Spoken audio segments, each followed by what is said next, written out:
बेताल ने राजा विक्रमादित्य के कंधे पर लेटे हुए अगली कहानी शुरू की। बहुत समय पहले सौराष्ट्र प्रदेश में रणधीर नामक एक प्रसिद्ध राजा राज्य करता था। वो वीर, धर्मनिष्ठ और जनता के बीच अत्यंत लोकप्रिय था। उसका एक खास मंत्री था, सत्यसेन, जो न केवल बुद्धिमान था बल्कि राजा का घनिष्ठ मित्र भी था। उसी दरबार में एक अन्य व्यक्ति था, रघुपाल, जो एक गुप्तचर था। वो पर्दे के पीछे रहकर राज्य की रक्षा करता था। एक दिन राजा को खबर मिली कि उसके दरबार में कोई बड़ा षड्यंत्र रचा जा रहा है। उसे संदेह था कि शायद कोई नजदीकी ही उसे धोखा दे रहा है। उसने रघुपाल को बुलाया और कहा, तुम गुप्त रूप से इसकी जांच करो और मुझे बताओ कि कौन दोषी है। रघुपाल ने महीनों तक खोज की और अंत में वो राजा के पास लौटा।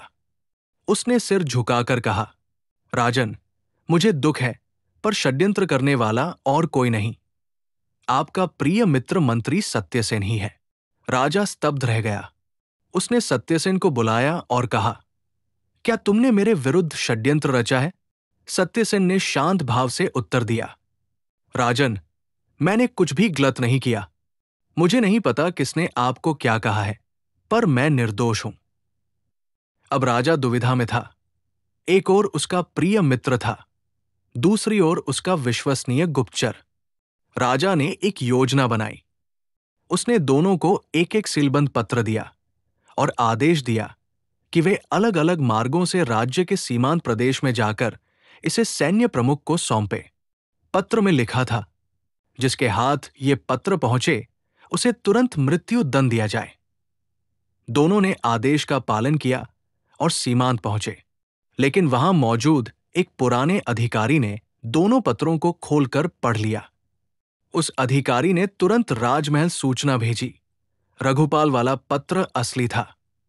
उसमें सचमुच मृत्यु का आदेश था, लेकिन सत्यसेन के पत्र में राजा ने लिखा था, इसे सम्मान सहित सम्मानित कर वापस भेजा जाए। ये मेरा सबसे सच्चा मित्र है।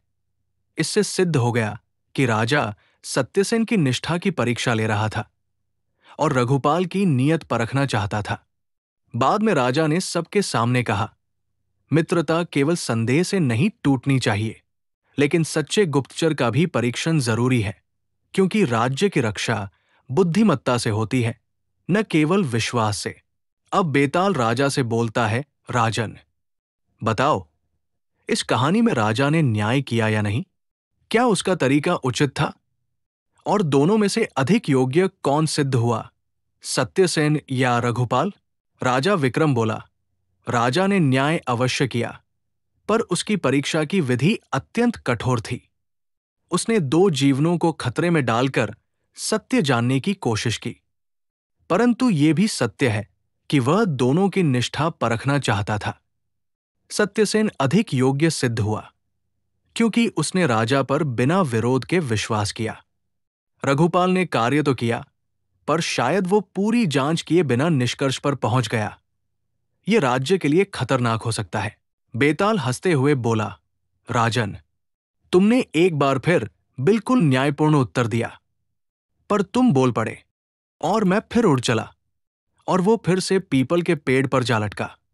आगे की कहानी के लिए बने रहे और चैनल को सब्सक्राइब कर ले।